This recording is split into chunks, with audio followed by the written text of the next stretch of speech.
If you've got an arthritic hip, probably the last thing on your mind is doing some exercise. As soon as you start to do anything, the pain starts and all you want to do is make it go away.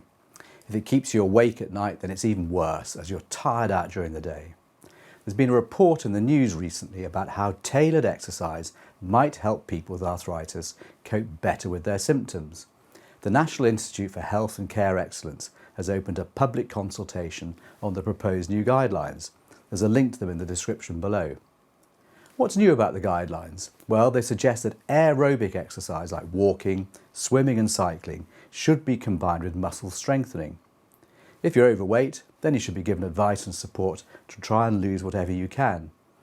Information and guidance should be tailored to the individual so that they can understand the condition and what they can do to help themselves. So far, so good.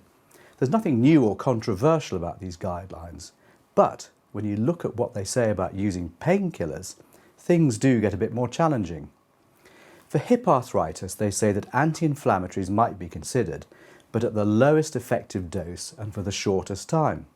This is what NICE say.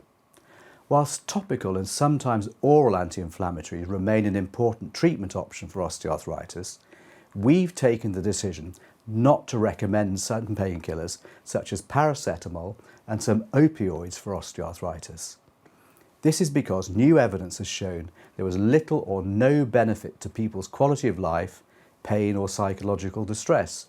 And particularly in the case of strong opioids, there was evidence to suggest that they can cause harm in the longer term, including possible addiction. They also say that acupuncture, electrotherapy and things like insoles and braces shouldn't be offered, but joint injections can be considered in some cases. The good news is that they say that people with hip, knee or shoulder osteoarthritis should be considered for joint replacement if their symptoms are substantially impacting their quality of life and non-surgical management is ineffective or unsuitable.